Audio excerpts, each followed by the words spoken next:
Muy buenos días, jóvenes. Iniciamos esta semana con el tema número 6, donde vamos a ver lo que ocurrió después de la Guerra de Reforma, en la que nuestro presidente Benito Juárez logra restablecer, después de 3 años de guerra contra los conservadores que habían establecido una república centralista en la capital, logra restablecer el sistema constitucional y federal con la Constitución de 1857 precisamente. Y en este tema vamos a ver lo que sucedió después.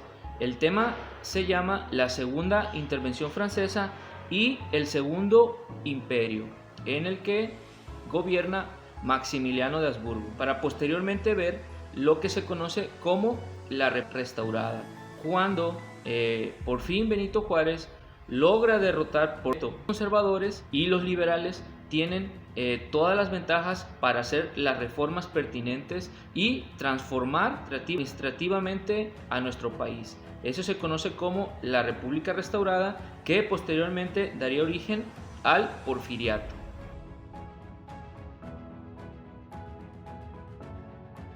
La semana anterior iniciamos con el establecimiento de la Constitución de 1857. El problema de la Constitución de 1857, como lo vimos, fue que era una constitución extremadamente liberal y hacía reformas en las que se vieron dañados los derechos que había tenido el alto clero, la Iglesia Católica. Desde luego, la Iglesia Católica, apoyada por los conservadores, provocaron la Guerra de Reforma. En el tema anterior también vimos que a partir de este periodo de la Guerra de Reforma ya se está hablando específicamente de liberales y conservadores. Ahora los liberales moderados, que querían o estaban a favor de una república central donde el gobierno, como ustedes saben, tiene mayor control sobre los territorios, y ahora esos liberales moderados ya se les iba a llamar conservadores. Ahora los liberales eran precisamente los que querían la República Federal y estaban de acuerdo en hacer reformas en favor de la separación de la Iglesia y el Estado. Entonces, que quede muy claro, a partir de este periodo solamente se habla de liberales y conservadores. Liberales son los que buscan el federalismo y los conservadores son los que optaban por una república central y reformas un poco más acatadas que no afectaran tanto a el alto clero y a los grupos de poder. Y además, eso sí, dentro del rango de los conservadores estaba otro grupo más radical, que se podría decir conservadores radicales o conservadores monarquistas, los que no optaban por una república central, sino que buscaban el establecimiento de una monarquía. A partir de la Guerra de Reforma se habla liberales, conservadores, liberales, federalistas, conservadores, centralistas y conservadores radicales, los que buscaban una monarquía. Entonces, esta Guerra de Reforma fue entre los liberales, como Benito Juárez, y los conservadores centralistas, como Félix Zuloaga y Miguel Miramón. Entonces, recapitulamos. La Iglesia, apoyada de los conservadores, se rebela contra la Constitución de 1857 al grito de religión y fueros. Los conservadores atacan la capital y se apoderan de esta. El presidente, que era Ignacio Comonfort, al ver que era una lucha que los liberales estaban en desventaja, renuncia a la presidencia. Y desde luego, como marcaba la Constitución de 1857, el que quedaba como presidente interino era el presidente de la Suprema Corte de Justicia, que en este caso era don Benito Juárez. Juárez queda como presidente interino, sale de la capital y establece su gobierno en Guanajuato. Ahí Juárez, recordemos, que declara que la República Federal y Constitucional quedaba restablecida, ya que el presidente institucional Ignacio Comonfort había renunciado, pero él quedaba como presidente interino y era el protector del sistema constitucional, de la Constitución de 1857. Félix Zuloaga, mientras tanto, estableció su gobierno en la capital del país y recordemos que estableció un sistema central.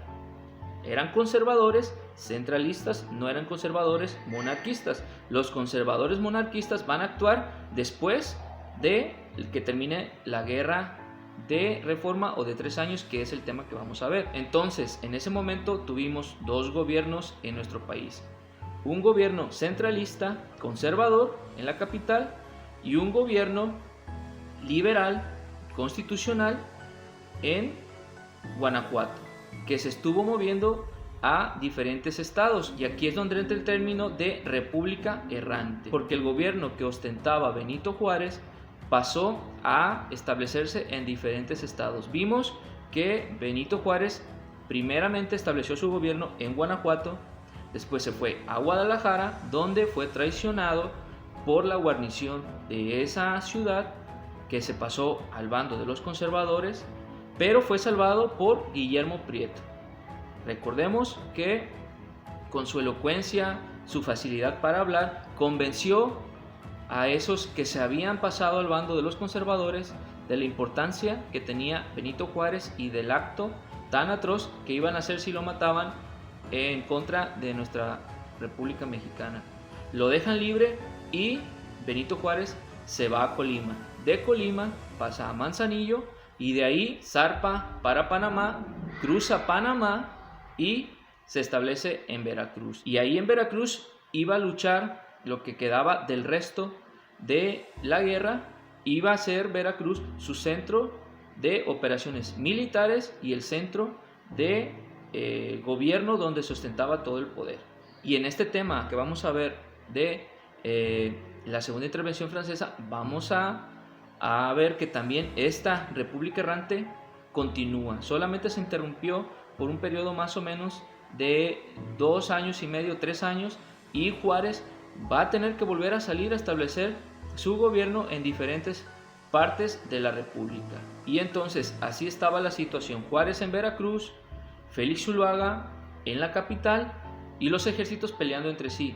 Vimos que el ejército conservador era muchísimo más profesional y mejor armado que el ejército liberal de Benito Juárez. Sin embargo, los liberales utilizaron un sistema que se llama guerra de guerrillas, con el cual atacaban una ciudad donde estaba en posesión de los conservadores.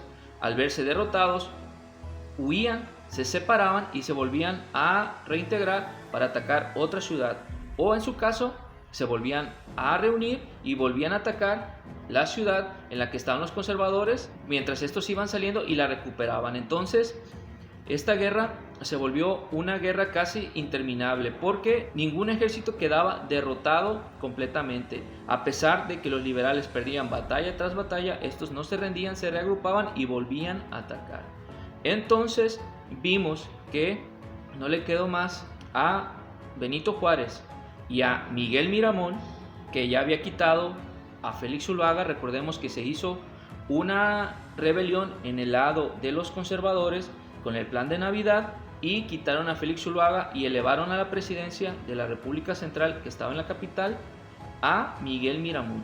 Entonces estos dos presidentes, el legítimo y el reaccionario que estaba en la capital, Miguel Miramón, y el legítimo Benito Juárez, no les quedó de otra, al ver que esta guerra era interminable, de buscar apoyo internacional. Miguel Miramón, por su parte, los conservadores obtuvieron el apoyo de España, firmando el tratado conocido como Mon-Almonte, donde Juan Nepomuceno Almonte fue el elegido para ir a España y buscar ese apoyo internacional que consiguió con el enviado especial Alejandro Mon. Firmaron ese tratado y a la par los conservadores consiguieron un préstamo con la casa suiza de Jaeger de 750,000 pesos, y dijimos que el gobierno mexicano de Félix Zuluaga se comprometió a pagar por ese préstamo de 750,000 pesos 15 millones. Este préstamo que sacaron fue uno de los alicientes, o fue uno de los motivos por el cual los franceses vinieron a atacar a nuestro país por segunda vez, que es el tema que vamos a ver. Jaeger, el dueño de esa casa o ese banco de préstamo, era suizo, pero no sabemos precisamente cómo logró meter en la petición de deuda de los franceses sus 15 millones que le debía el gobierno. Pero bueno, en el área de los liberales, Benito Juárez buscó el apoyo de los Estados Unidos y envió a su ministro de Relaciones, Melchor Ocampo, que se reunió con el enviado estadounidense Robert McLean. En este tratado, que se conoció como McLean-Ocampo, los estadounidenses reconocieron como el único gobierno legítimo en México el de Benito Juárez. Pero vimos también que ahí Benito Juárez se jugó la vida. ¿Por qué? Porque para obtener el apoyo estadounidense tuvo que hacer concesiones especiales en el Istmo de Tehuantepec principalmente. Casi le otorgó a los estadounidenses un paso perpetuo libre por ese Istmo de Tehuantepec. Hagan de cuenta que ese Istmo de Tehuantepec, ya vimos lo que es, de Veracruz a Oaxaca, iba a ser controlado por los estadounidenses. Afortunadamente, ese tratado McLean-Ocampo no fue aprobado después de que terminó la guerra por el Senado estadounidense y pues Benito Juárez logró su cometido y no tuvo que comprometer la integridad y soberanía del país en el Istmo de Tehuantepec. Y así, una vez que los dos tuvieron el apoyo internacional, el primer movimiento lo hizo Miguel Miramón, el presidente conservador. Mandó a sus representantes a Cuba para que compraran 2 buques de guerra y posteriormente ir a atacar a Juárez en Veracruz en un ataque directo, un bloqueo del puerto. Con esta jugada, Miramón pensaba que iba a derrocar definitivamente a Benito Juárez. Si fallaba, pues era un golpe muy duro para los conservadores. Juárez, al ver esta situación y al tener ya el apoyo estadounidense, al acercarse los buques a Veracruz, pidió a los estadounidenses que capturaran esos buques por no estar abanderados correctamente con las leyes mexicanas. Por lo tanto, se consideraban piratas y los estadounidenses, como el gobierno de Juárez era el único que reconocían, pues apoyaron a Juárez y capturaron estos 2 buques de guerra. De esta forma, la jugada de Miramón fue una jugada fallida y a partir de ahí inicia el decaimiento de los conservadores. El ejército liberal comienza a agarrar batallas y a recuperar los territorios que llegaban hasta la capital, hasta que por fin derrotan a Miramón, que sale del país, y recuperan la capital. Juárez regresa triunfante el 11 de enero de 1861, exactamente 3 años después de que Félix Zuluaga se había levantado en armas y había establecido un gobierno en la capital y había sacado a los liberales. El 11 de enero de 1858. Por eso se conoce a esta guerra como la Guerra de 3 años. Vimos después que a pesar de que había sido derrocado Miramón y había salido del país, los conservadores siguieron con su reacción. Era una reacción conservadora mucho más débil que el levantamiento de 1858, pero los conservadores continuaban peleando ahí contra el gobierno liberal. Hicieron un acto atroz. Recordemos que asesinaron a Melchor Ocampo, y Juárez, y en base a este acto, pidió facultades extraordinarias al Congreso y pidió que se derogaran temporalmente derechos y garantías individuales en general todo el país y específicamente a estos 2 soldados conservadores que habían asesinado a Melchor Ocampo. Me refiero a Leonardo Márquez y Tomás Mejía. Y Juárez posteriormente fue nombrado como presidente constitucional bajo la Constitución de 1857, porque recordemos que Benito Juárez, cuando se fue Ignacio Comonfort en 1858, quedó como presidente interino, pero ya restablecida la República en 1861, Juárez es electo presidente el 15 de junio de 1861.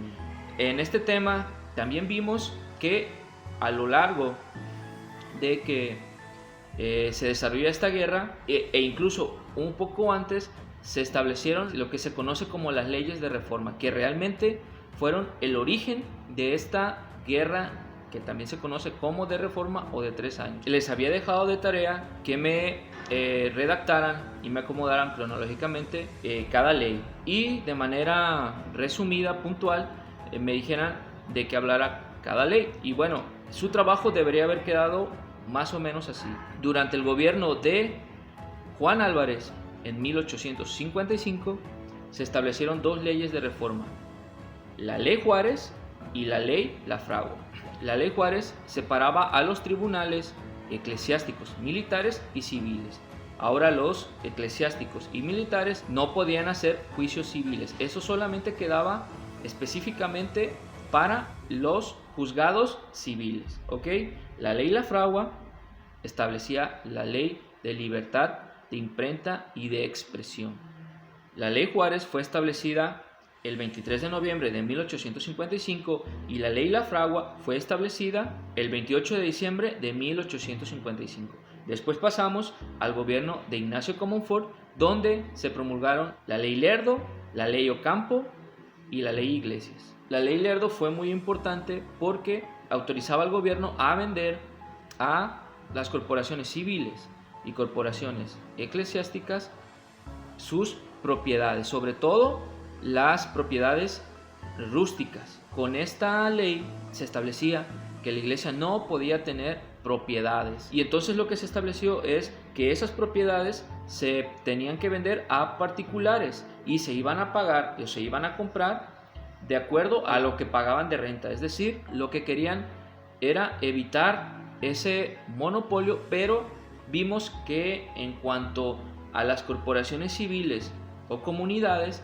pues resultó un poco contradictorio. ¿Por qué? Porque en las comunidades indígenas, que no podían tener ya como comunidad tierras, pues los obligaron a que cada miembro de esa comunidad tenía que comprar la tierra que rentaba. Pero como los indígenas no tenían el dinero para comprarlas, pues fueron compradas por otros particulares que sí tenían esa solvencia económica y se hicieron de una gran cantidad de tierras. Ahí fue donde comenzaron a surgir los grandes latifundistas. La Ley Ocampo, también conocida como Ley Comonfort, establecía el registro civil en nuestro país y que el gobierno se haría cargo de llevar los registros y las funciones que hace esta institución. Y la Ley Iglesias hablaba precisamente de que la iglesia no podía vender, no podía recibir ningún recurso en forma de compra-venta por obenciones parroquiales o aplicación de sacramentos. Es decir, quedaba prohibido el diezmo porque antes era obligatorio y la iglesia no podía cobrar por aplicar sacramentos. La Ley Lerdo fue expedida el 25 de junio de 1856. La Ley Ocampo o Ley Comonfort fue expedida el 27 de enero de 1857 y la Ley de Iglesias fue expedida el 11 de abril de 1857.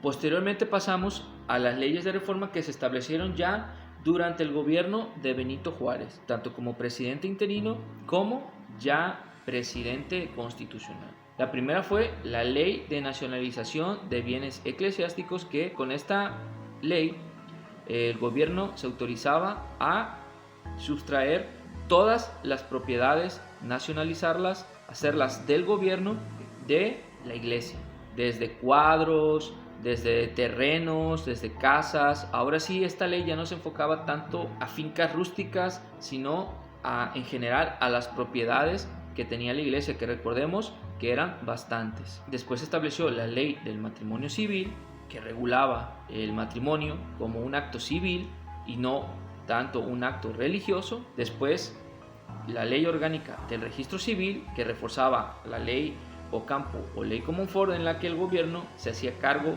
por completo del registro de muertes, defunciones y nacimientos. También se estableció el decreto de secularización de cementerios, en el que, igual que en el registro civil, el gobierno se hacía cargo del registro de todas las defunciones y la administración de los cementerios, que antes pues lo hacía la Iglesia Católica. También estaba el decreto de supresión de festividades religiosas, con el cual ya no eran oficiales las fechas católicas que comúnmente habían sido y que se celebraban de manera oficial, incluso aprobadas por el gobierno, en nuestro país. Juárez también estableció la ley de libertad de cultos, en la cual ahora sí cualquier ciudadano mexicano era libre de elegir su tipo de religión. Y finalmente estableció el decreto de la secularización de los hospitales, en el cual también los hospitales pasaban a ser administrados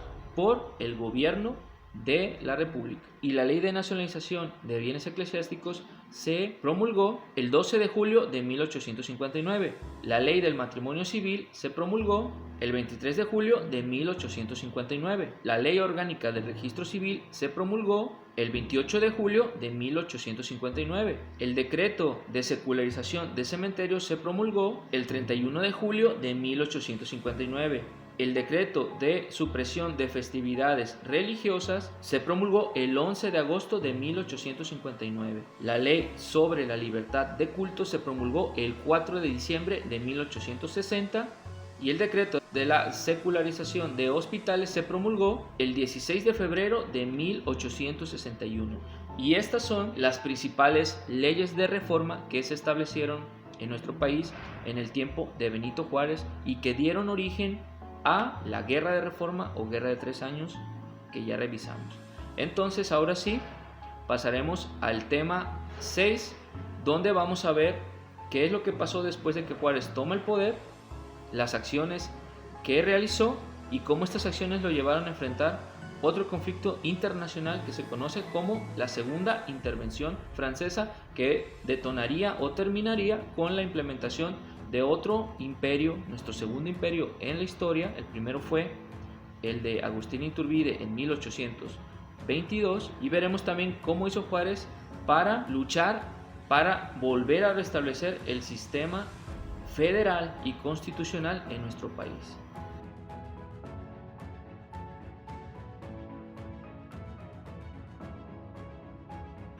Juárez, después de que retomó la presidencia, como les dije, tuvo que seguir enfrentando ciertos levantamientos conservadores a lo largo del país. Desde luego, estos levantamientos conservadores no tenían mucha fuerza, pero desde luego Juárez, para establecer la paz, tenía que derrocarlos definitivamente. Tomó varias acciones, entre esas suspender algunas garantías individuales y derechos humanos, sobre todo al bando conservador y también de manera general. Pero otro gran problema que tenía Benito Juárez después de la guerra fue que el país se había quedado sin fondos para pagar las deudas que tenía con el exterior, y esto llevó a Benito Juárez a realizar una acción muy importante, escuchen bien, que detonaría en un conflicto internacional. El 17 de julio de 1861, Juárez decretó la suspensión del pago de la deuda pública por el largo de 2 años. ¿Sí? Es decir, que iba a dejar de pagar las deudas a las potencias internacionales con las que México había obtenido ciertos préstamos por 2 años. ¿Por qué? Porque México se encontraba en una crisis económica. Entonces, esta acción provocó el disgusto de las potencias europeas, Inglaterra y Francia principalmente. Lo que siguió fue el uso de la diplomacia. Los ministros enviados a México de Inglaterra y Francia trataron de hacer que Juárez restableciera el pago, pero no se llegó a ningún acuerdo. Estos ministros que entablaron conversaciones diplomáticas con Benito Juárez fueron Charles Wyke de Inglaterra y, por parte de Francia, Alphonse Dubois. Ninguno de los dos tuvo éxito y entonces el decreto siguió adelante. Por 2 años México no iba a pagar ninguna deuda externa a los países a los que les debía. Y tras fracasar la diplomacia, pasó lo siguiente. En diciembre de 1861, el decreto se expidió en julio. Para diciembre de 1861, 3 potencias europeas, Inglaterra, Francia y España, sitiaron el puerto de Veracruz, exigiendo el pago que se les debía de la deuda que tenía México con estos países. La reacción conservadora continuaba en el interior del país, aunque era, les repito, muy pequeña, se tenía que contener. Entonces Juárez no le quedó de otra que dictar las disposiciones pertinentes para prepararse en caso de que hubiera una guerra. Desde luego, primero se iban a entablar de nuevo discursos, conversaciones diplomáticas para ver si se llegaba a un acuerdo, pero tras la información de Juan Antonio de la Fuente, que fue el representante enviado por México a Francia, Inglaterra, para estudiar o ver cómo se podía solucionar este problema, envió un mensaje a Benito Juárez en el que le dijo que las intenciones de estos países eran hostiles, es decir, que su intención era intervenir o establecer una guerra aquí en México. Por lo tanto, Juárez se preparó para defender de nuevo a nuestro país, ahora en contra de 3 potencias en ese momento europeas, y designó como general del ejército más fuerte que tenía en ese momento, el ejército de Oriente, al general Ignacio Zaragoza. El objetivo principal de estas 3 potencias, los ingleses, los franceses y los españoles, era apoderarse de las aduanas del litoral mexicano para de ahí obtener los recursos o el dinero que México se estaba negando a pagar. Y en segundo plano, querían establecer un orden regular en México, porque consideraban que en México no había un gobierno fuerte o un gobierno que reconocían la mayoría de los mexicanos por el hecho de que estaban en constante lucha entre liberales y conservadores. Recordemos que acababa de pasar la guerra de 3 años o la guerra de reforma. Ningún país extranjero puede intervenir en las decisiones internas de nuestro país. Y pues estas acciones desde luego estaban minando la soberanía de nuestro país. Por lo tanto, Benito Juárez no iba a permitir que esto sucediera, aunque iba a ser extremadamente difícil derrotar o resistir ante estas 3 superpotencias europeas. Las 3 potencias se reunieron en Londres y el 31 de octubre de 1861 firmaron un acuerdo. La reina de España, Isabel II, el rey de Francia, Napoleón III, y la reina de Gran Bretaña o Inglaterra, Victoria, en el cual se comprometían a enviar fuerzas suficientes para someter el litoral mexicano y, repito, cobrarse de las ganancias de ahí sus dinero que le debían y establecer un orden regular en el país, es decir, iban a atentar contra el gobierno de Benito Juárez. Este hecho se conoce como la Alianza Tripartita, donde las 3 superpotencias iban a atacar a nuestro país: Francia, España e Inglaterra. Juárez se dio cuenta que ni aunque él derogara la ley del 17 de julio de 1861 de no pagar deuda por 2 años, iba a evitar que estas potencias lo atacaran, porque ya se había firmado esa alianza tripartita, es decir, que era una guerra inminente y Juárez ya lo sabía.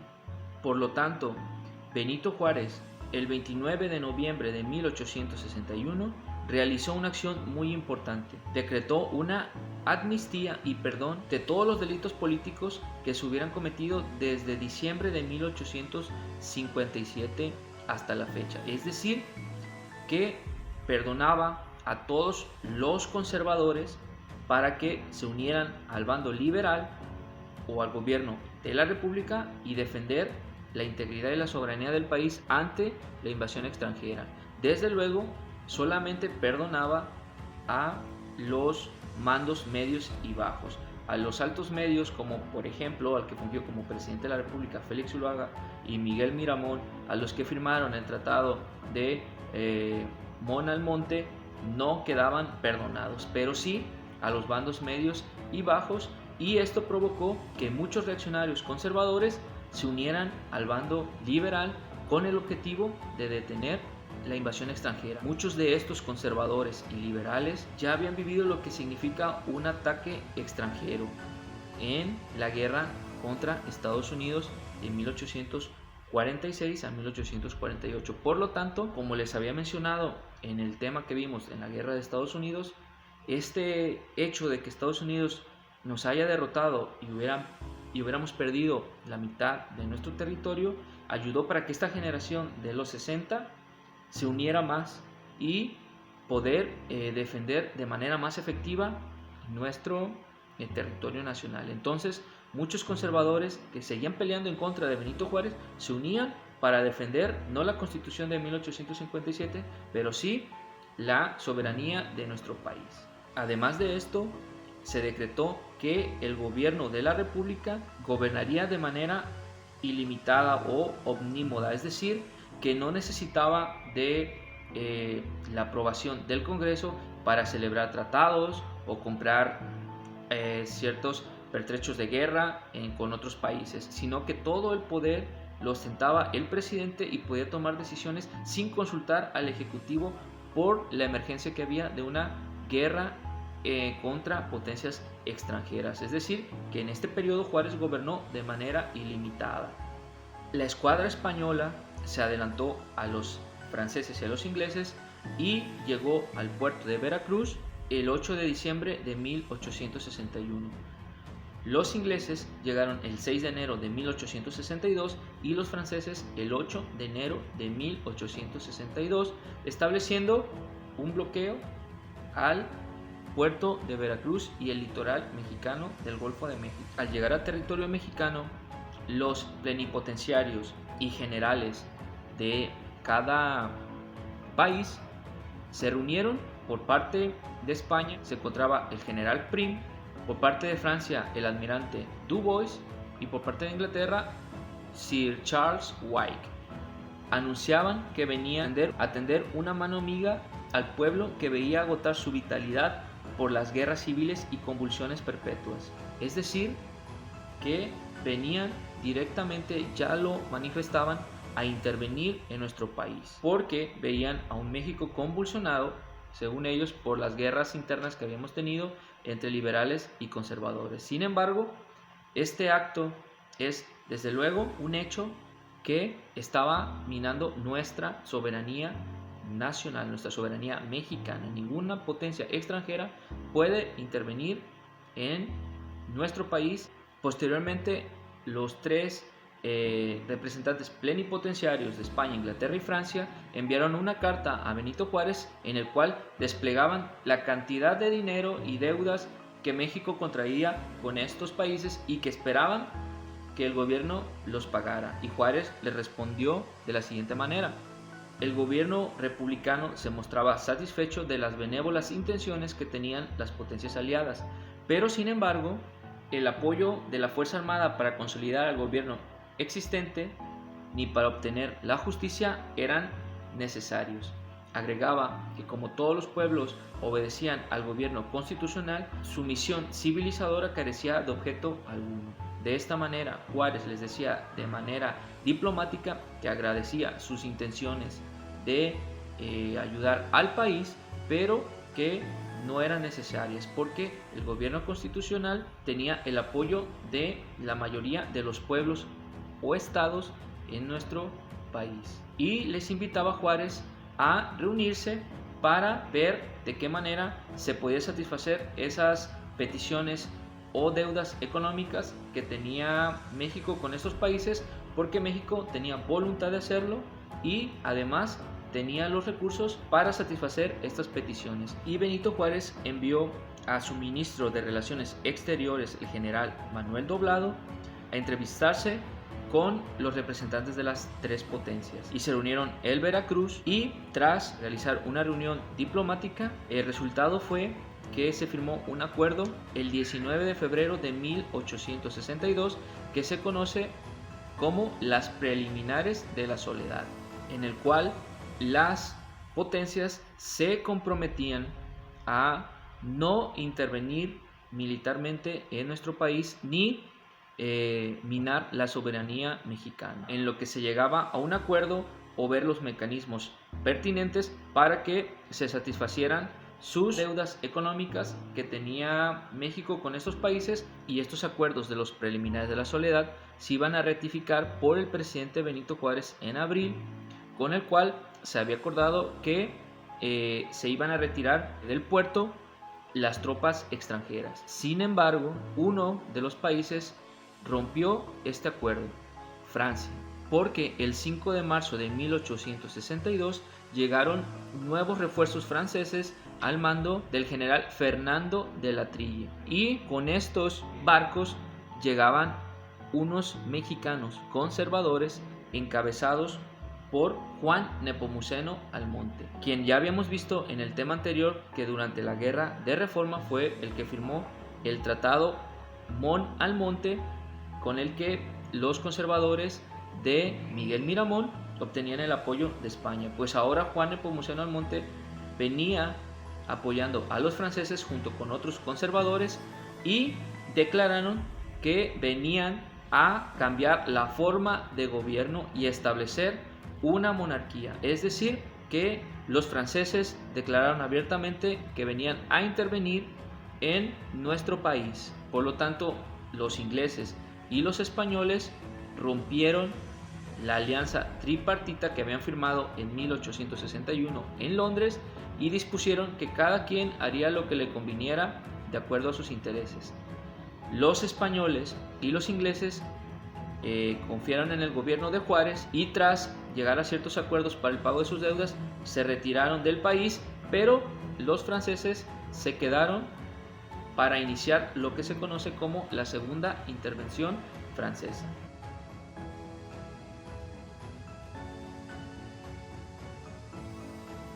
Juárez publica un decreto el 2 de abril de 1862 en el que declara traidores de la patria a todos aquellos mexicanos que apoyaran a los franceses y autorizaba a todos los gobernadores de los estados a hacer uso de los fondos públicos para armar un ejército e iniciar la defensa del país. Con ese decreto de Juárez inicia oficialmente la segunda intervención francesa en nuestro país. Recordemos un poco que la primera intervención francesa fue en 1838 y 1839 durante la República Central que tuvimos.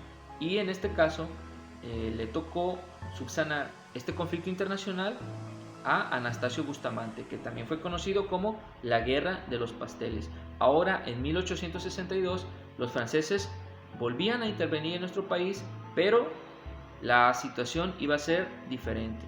Juan Nepomuceno Almonte, el hijo del siervo de la nación, José María Morelos, estableció un gobierno provisional en Córdoba, Veracruz.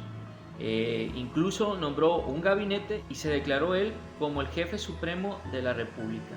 De esta manera quería que los mexicanos tuvieran confianza de que las intenciones de Francia eran apoyar al pueblo mexicano y no minar su soberanía, sino que Francia venía a apoyar a los conservadores para establecer este tipo de gobierno que daría felicidad y prosperidad a los mexicanos. El 19 de abril se llevó a cabo la primera batalla en el Fortín Veracruz, donde los mexicanos, el ejército liberal o el ejército republicano, fueron derrotados, y a partir de ahí el objetivo de los franceses era llegar a la capital, lo mismo que hicieron los estadounidenses al mando de Winfield Scott, de Veracruz hacia la capital por la ruta de Cortés. El mando del ejército de Oriente, encargado de la defensa de nuestro país, ya les había comentado que lo tenía Ignacio Zaragoza. Los franceses avanzaron hasta San Agustín del Palmar en Veracruz y de ahí se preparaban para atacar Puebla. Por lo tanto, el general Ignacio Zaragoza concentró sus fuerzas en este estado y fue ahí donde se dio la famosa batalla que conocemos como la batalla del 5 de mayo, donde históricamente los mexicanos, al mando, repito, de Zaragoza, derrotan a los franceses. Sin embargo, posteriormente, otras facciones de franceses continuarían su avance hacia la capital.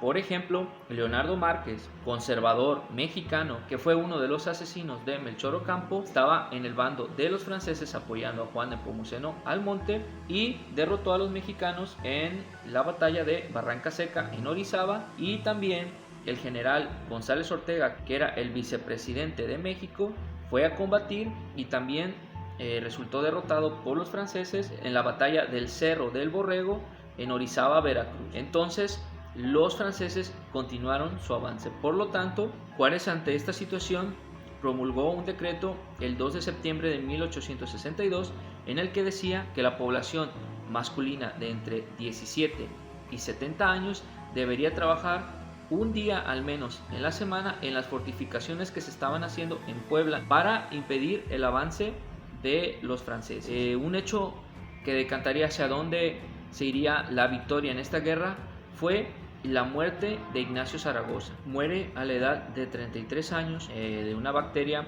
que es transmitida por pulgas o por las ratas, y desafortunadamente muere este espléndido general que propició una gran derrota a los franceses el 5 de mayo de 1862 en la batalla de Puebla, en la que también hay que mencionar que participó uno de los generales que posteriormente participarían activamente en la vida política de nuestro país, que era Porfirio Díaz. El mando ahora del ejército mexicano de Oriente quedó para el general González Ortega, y repito, estaban preparándose para la llegada de los franceses a Puebla. Fortificaron la ciudad en los fuertes de Loreto y Guadalupe. En estos fuertes la cantidad de soldados que había era de 22,000 mexicanos, y tenían una estrategia muy importante. 8,000 soldados quedaron al mando del ejército de Comonfort, y estos se quedarían en las afueras de Puebla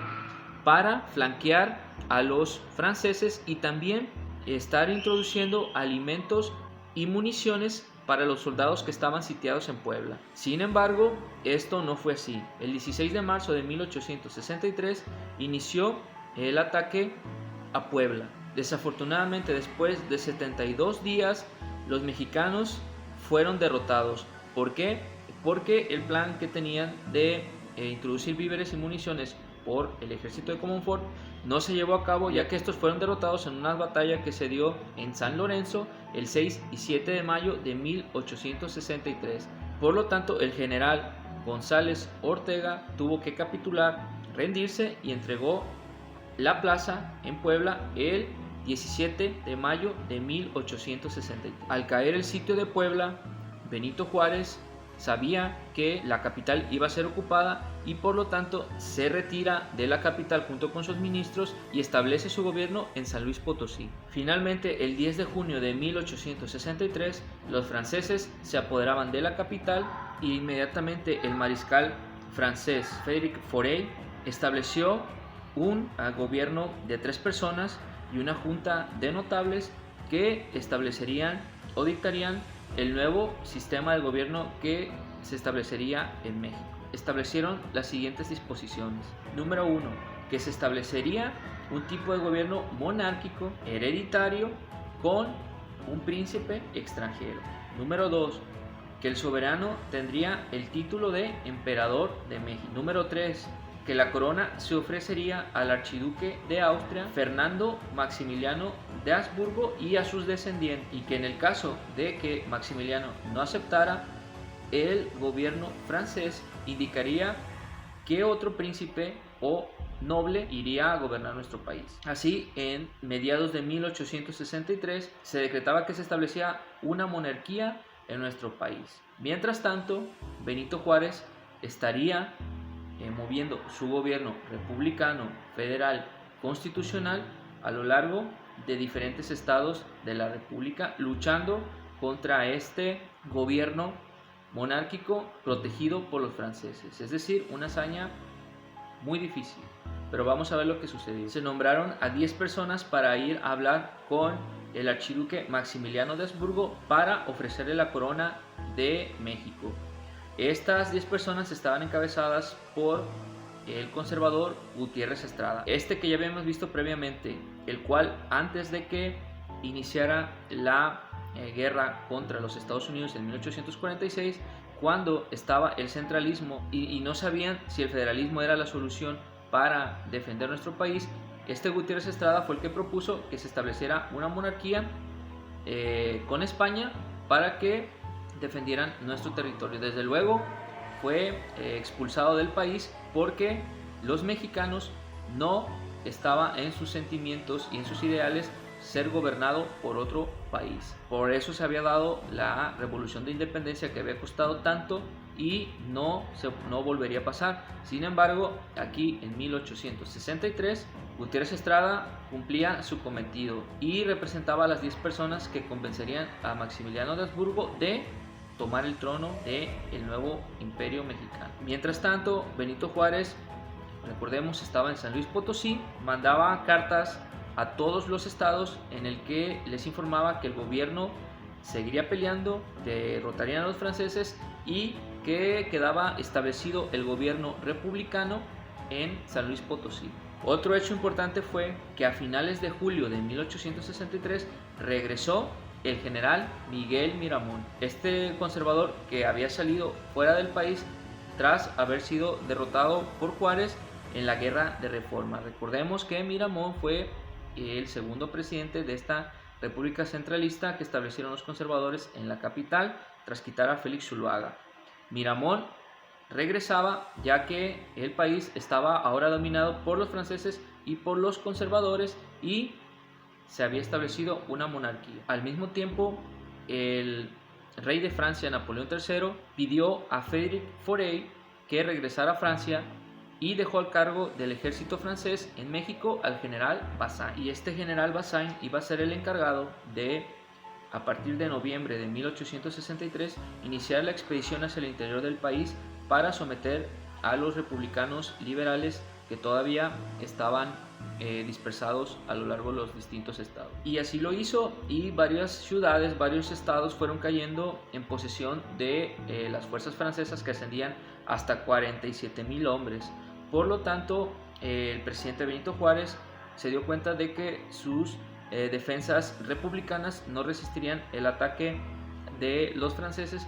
Por lo tanto, decidió en diciembre de 1863 trasladar su gobierno hacia Saltillo, Coahuila. Y 3 días después de que Juárez saliera de San Luis Potosí, el general mexicano conservador Leonardo Márquez tomaba San Luis Potosí junto con la expedición francesa. Y así, aunque los liberales, como siempre, con fuerzas inferiores, no se rendían. Y así, por ejemplo, Juan Álvarez en Guerrero y Porfirio Díaz en Oaxaca continuaban resistiendo los ataques de los franceses en la parte sur de nuestro país, y constantemente interceptaban las comunicaciones de los franceses de Veracruz hacia la capital. Así, de este modo, pues los liberales, al igual que en la Guerra de Reforma, pues utilizaban un sistema de guerra de guerrillas para resistir los ataques de los franceses, que desde luego eran en ese momento el ejército más fuerte de todo el mundo.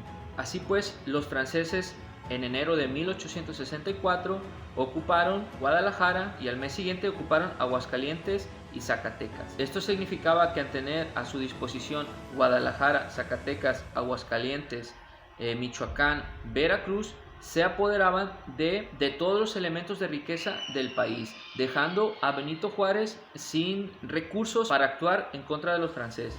Ante la desesperación de ver los liberales que era muy difícil derrotar a este ejército francés, los generales Manuel Doblado y González Ortega le pidieron a Benito Juárez que se separara del cargo de la presidencia, que de todas formas, de acuerdo a la Constitución de 1857, terminaba su periodo en ese año. Y además decían estos generales que serviría como medio para arreglar un acuerdo con los franceses y solucionar estas discrepancias con Francia. Sin embargo, Juárez les respondió lo siguiente: dijo que no era a su persona la atacada por la intervención y los conservadores, sino la forma republicana de gobierno, y que él estaba resuelto a permanecer en el cargo. Así también, ante el avance de los franceses, Juárez, que se encontraba en Saltillo, en febrero de 1864, decidió trasladarse a Monterrey y ahí establecer su gobierno. Así estaba el año de 1864, en vísperas de que llegara el nuevo emperador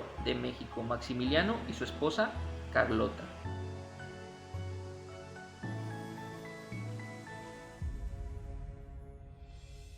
Y así pues, Maximiliano y su esposa, antes de llegar a México, hicieron varias paradas para hacer acuerdos con los diferentes gobernantes europeos y fortalecer su futuro imperio mexicano. Primero fueron a París, Francia, donde se entrevistaron con el rey Napoleón III, con el cual acordaron que Francia, a pesar de lo que pasara en Europa, nunca iba a dejar de apoyar al imperio mexicano de Maximiliano, y que además acordaron el periodo en que las tropas francesas, después de que se pacificara el país, se retirarían. Además, también con el rey de Francia hicieron acuerdos económicos en el cual por el apoyo Maximiliano se comprometía a pagar unas cantidades que el país como México en crisis y abrumado por las guerras civiles pues era casi imposible que pagara, pero consiguió un apoyo total con el rey de Francia. Después se fueron a Londres, donde se dieron cuenta de que la política inglesa pues les era hostiles, no estaban muy de acuerdo en lo que estaba haciendo Francia en México, y lo más que pudieron conseguir fue que este país reconociera el nuevo imperio mexicano. Posteriormente se fueron a Bélgica, a Bruselas, donde consiguieron 2000 soldados belgas que serían enviados a México y serían la guardia personal de la emperatriz Carlota. Y finalmente en Viena, en Austria, de donde Maximiliano era archiduque, hermano del emperador Francisco José I de Austria, fue obligado para firmar un acuerdo que se conoce como el Pacto de Familia. Este Pacto de Familia condicionaba a Maximiliano a renunciar a todos los derechos de la sucesión de la corona en Austria. Y así, el 10 de abril de 1864, Maximiliano fue declarado en su castillo de Miramar como el emperador de México, para que posteriormente partiera hacia su nuevo imperio. Y así, el 28 de mayo de 1864 apareció en las costas de Veracruz el barco donde venía el nuevo emperador Maximiliano y su esposa Carlota. Y así iniciaba el imperio de Maximiliano. Su primera acción fue nombrar como lugarteniente del imperio a Juan Nepomuceno Almonte y otorgarles puestos importantes a diferentes mexicanos conservadores para ganar así su aprecio. Y el 12 de junio de 1864 llegaron por primera vez a la capital de su nuevo imperio, a la Ciudad de México, donde la gente los recibió con gran alegría y hubo fiesta por 3 días y por 3 noches. Y entre sus primeras acciones como el nuevo emperador destacan las siguientes. La idea de Maximiliano era conciliar a todos los partidos opuestos a él. Por lo tanto, otorgó puestos a ciertos miembros del Partido Conservador Moderado y además concedía una amnistía para todos los delitos políticos que se habían cometido en contra del imperio, para que así se unieran a este nuevo gobierno, al puro estilo de Benito Juárez. Además, aquí se denotaba que no conocía o que no era originario de nuestro país, porque decretó que se trabajarían en las oficinas de gobierno los sábados y domingos y además en los días festivos. Desde luego, este fue el primer disgusto que causó a todos los mexicanos en este nuevo imperio. Además, para que existiera un ambiente de confianza hacia el nuevo gobierno, proclamó que en el mes de junio estaría los domingos en Palacio Nacional para hacer una audiencia pública y escuchar a la gente y a sus necesidades. Incluso también Maximiliano decretó la libertad de expresión y de prensa, en la cual declaraba que todas las opiniones a su gobierno en los diarios y periódicos podían hacerse y eran bienvenidas y servirían para mejorar su gobierno.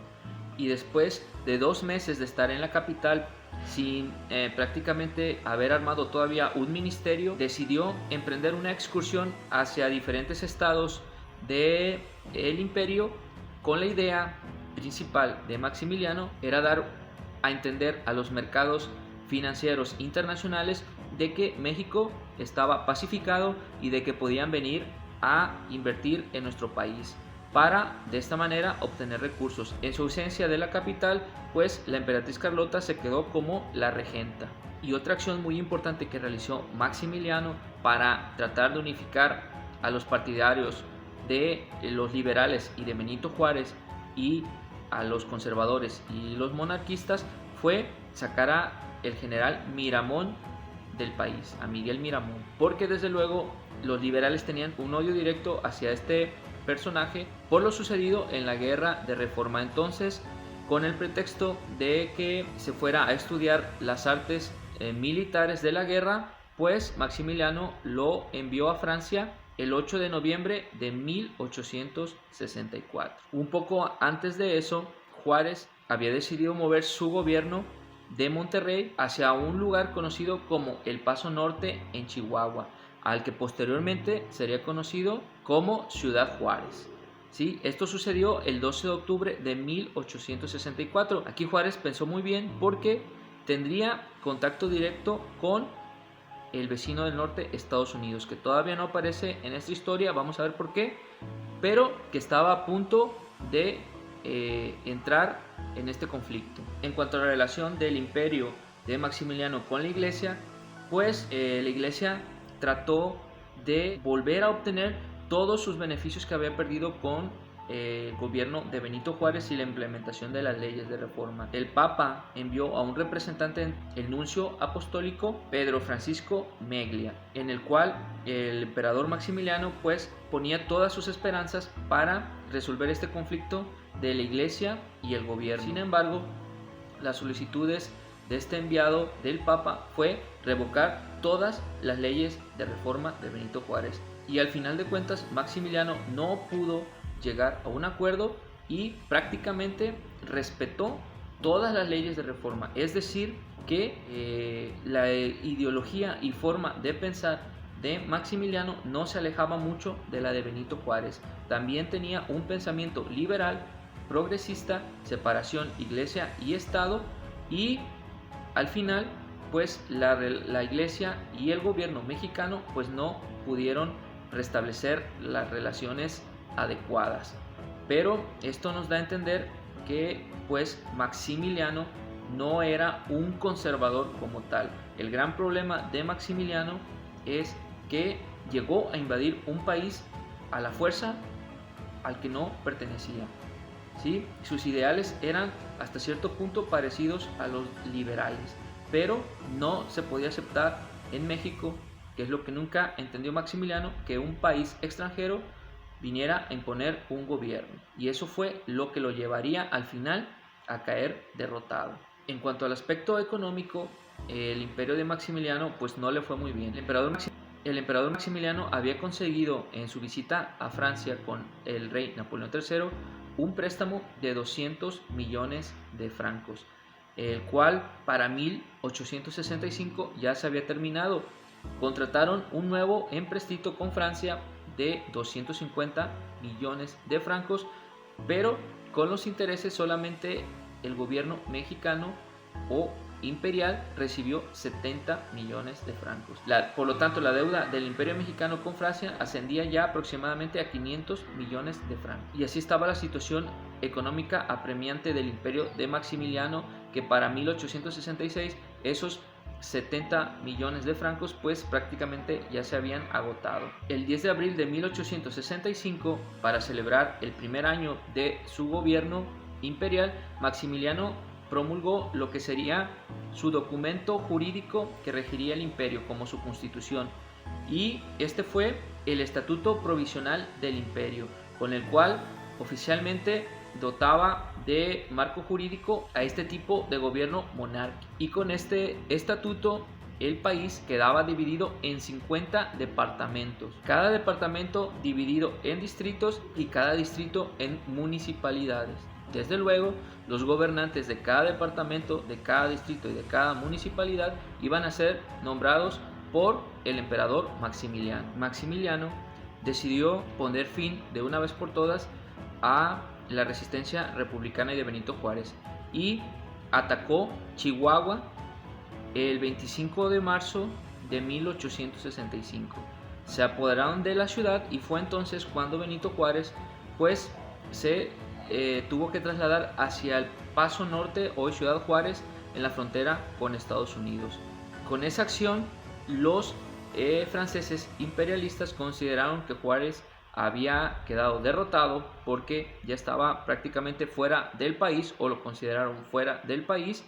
Por lo tanto, la resistencia disminuiría y los liberales republicanos serían derrotados fácilmente. Esto llevó a Maximiliano de Habsburgo a realizar una acción muy importante que terminaría por volverse en contra de él. El 3 de octubre de 1865 publica un decreto en el que dice que todos los traidores a la patria deberían ser juzgados en las cortes para posteriormente ser pasados a las armas. Este decreto, desde luego, esperaba Maximiliano que disminuyera el ánimo de los liberales, porque estaba fusilando y matando a muchos partidarios de Benito Juárez, pero al contrario de lo que esperaba Maximiliano, esto resucitó el ánimo de los federales para combatir a los invasores franceses.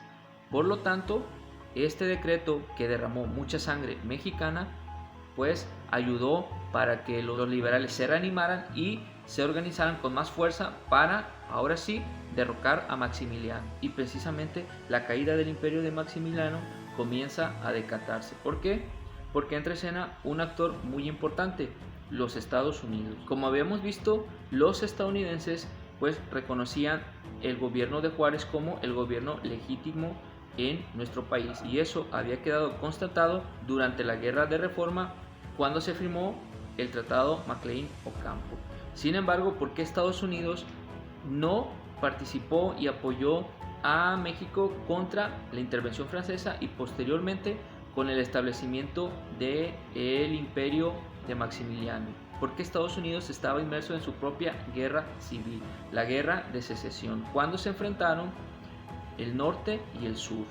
Recordemos que esta guerra interna, esta guerra civil estadounidense, sucedió de 1861 a 1865. Por lo tanto, los estadounidenses, ante estos eventos que estaban sucediendo en México, la intervención francesa y la implementación del imperio, pues se había declarado neutral. Pero todo esto cambió en 1865, cuando Benito Juárez se encontraba aislado en el Paso Norte. Los estadounidenses, ahora sí, con total libertad, después de que ya se había terminado su guerra interna y volvían a tener un ejército fuerte, pues decidieron apoyar a Benito Juárez, que era el gobierno que reconocían, y además de que esta intervención francesa estaba minando su propia doctrina, la doctrina Monroe de 1823, en la que decían que América era para los americanos y que no consentían ninguna potencia europea que interviniera en el continente americano. Por lo tanto, en 1865 los estadounidenses se decantaron a apoyar a Benito Juárez, a pesar de que Maximiliano hizo todo lo posible para que su gobierno fuera reconocido.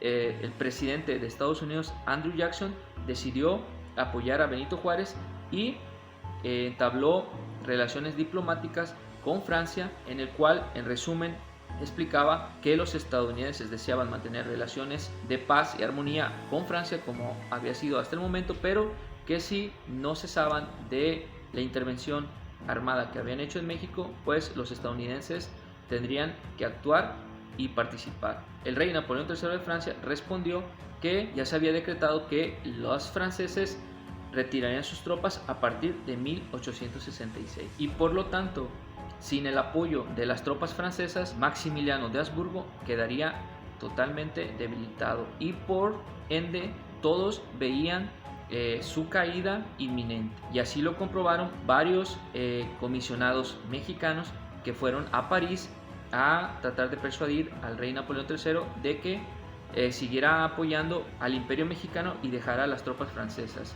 Así se dio cuenta Almonte de que el rey de Francia había resuelto llevarse las tropas y no apoyaría más al imperio mexicano.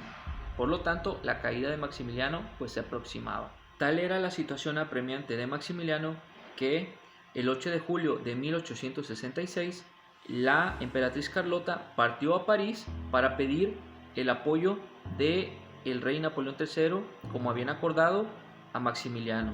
En su partida, pues todos los conservadores y franceses vieron cómo iniciaba el derrocamiento de Maximiliano, que él mismo ya estaba pensando en abdicar, porque las tropas francesas, que eran la base de su ejército, estaban comenzando a retirarse ya en 1866, y además no tenía dinero para continuar con esta guerra. Posteriormente Maximiliano se enteró de que su esposa Carlota pues no había tenido éxito tampoco en obtener el apoyo del rey Napoleón III de Francia, y además poco después le llegó la noticia de que su esposa Carlota había enfermado de paranoia. Por lo tanto, Maximiliano salió de la capital y estableció su gobierno en Veracruz para de esta manera recibir más rápido las noticias de la salud de su esposa, que estaba en Europa. Así pues, las tropas francesas comenzaron a retirarse y concentrarse en Veracruz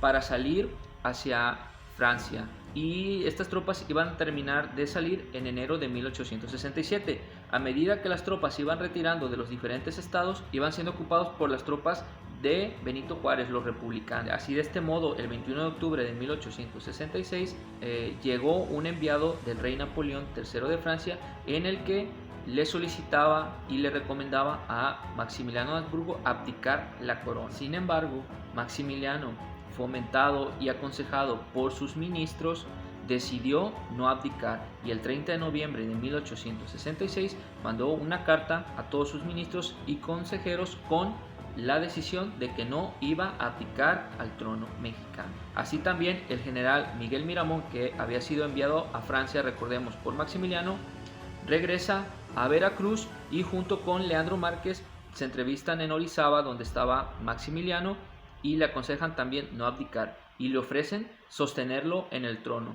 Ambos conservadores mexicanos organizan un ejército y se lanzan hacia el interior del país, apoderándose de Zacatecas. Pero días después fueron atacados en Zacatecas por los republicanos dirigidos por el general Escobedo y fueron derrotados. Así pues, para el 12 de marzo de 1867 ya todas las tropas francesas habían salido del país y los conservadores monarquistas de Maximiliano pues ya solamente dominaban la capital, Puebla, Querétaro y Morelia. Todo el resto de los estados del país ya habían sido recuperados por las fuerzas republicanas de Benito Juárez. Así pues, el 5 de enero de 1867, Maximiliano decidió dejar Veracruz y trasladarse hacia la hacienda de La Teja, donde estableció su gobierno en la Ciudad de México. Ahora sí, sin el apoyo del ejército francés, Maximiliano decidió ponerse al frente del ejército conservador, apoyado por generales como Miguel Miramón y Leonardo Márquez, y reunieron un ejército de 10,000 soldados y se reunieron todos en Querétaro para de ahí iniciar la campaña hacia el interior del país y enfrentar al ejército republicano. Sin embargo, los generales liberales republicanos dirigidos por Mariano Escobedo sitiaron Querétaro el 6 de marzo de 1867, con alrededor de 25,000 mexicanos republicanos. Finalmente, el 15 de mayo de 1867, tras 71 días de sitio, los partidarios de Maximiliano y los conservadores monarquistas cayeron derrotados por el ejército liberal de Mariano Escobedo, y los oficiales, generales y Maximiliano fueron hechos prisioneros. Juárez decidió que fueran juzgados los generales mexicanos y también Maximiliano bajo la ley del 25 de enero de 1862, la que decía que cualquier traidor a la patria merecía la pena de muerte. Y el 15 de junio de 1867, después de su juicio en el que no asistió Maximiliano porque su salud estaba apremiante, se le dispensó no asistir, pero sí llevaron a Tomás Mejía y a Miguel Miramón. 15 de junio de 1867 los tres fueron condenados a muerte. Ministros de los diferentes países de Europa, así como amigos de Maximiliano, trataron de persuadir al presidente Benito Juárez de que le perdonara la vida. El presidente Juárez había resuelto trasladar su gobierno a San Luis Potosí y ahí fue visitado por varios personajes pidiendo que le perdonara la vida a Maximiliano.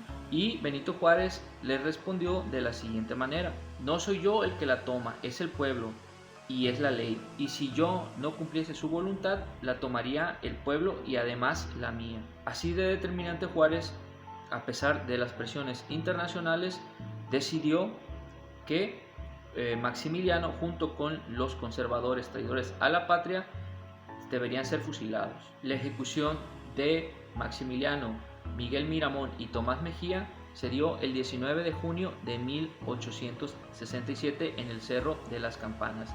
Allí Maximiliano cedió el lugar en el centro a Miguel Miramón y dijo lo siguiente: morir por causa justa, la de la independencia y la libertad de México. Que mi sangre selle las desgracias de mi nueva patria. ¡Viva México! Y los tres fueron fusilados.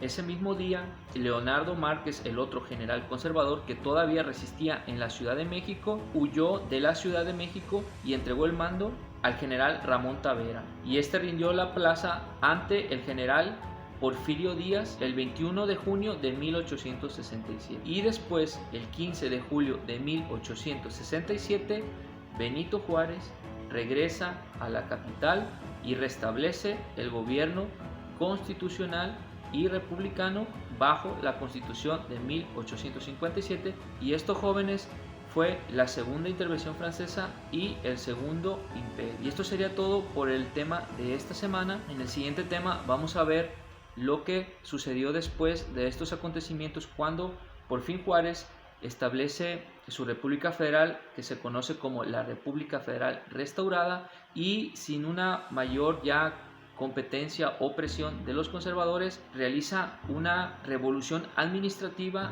de todo el país, para que posteriormente venga el periodo conocido como el Porfiriato, que lo vamos a ver también. Entonces, en el tema número 7 vamos a ver la República Federal Restaurada de manera general, las acciones que hizo Juárez. Después, en 1872, Juárez muere y entra en escena Porfirio Díaz, que toma el poder, y vamos a ver lo que hace con él. Entonces, jóvenes, agradezco su atención prestada y les deseo que tengan un muy buen día. Muchas gracias.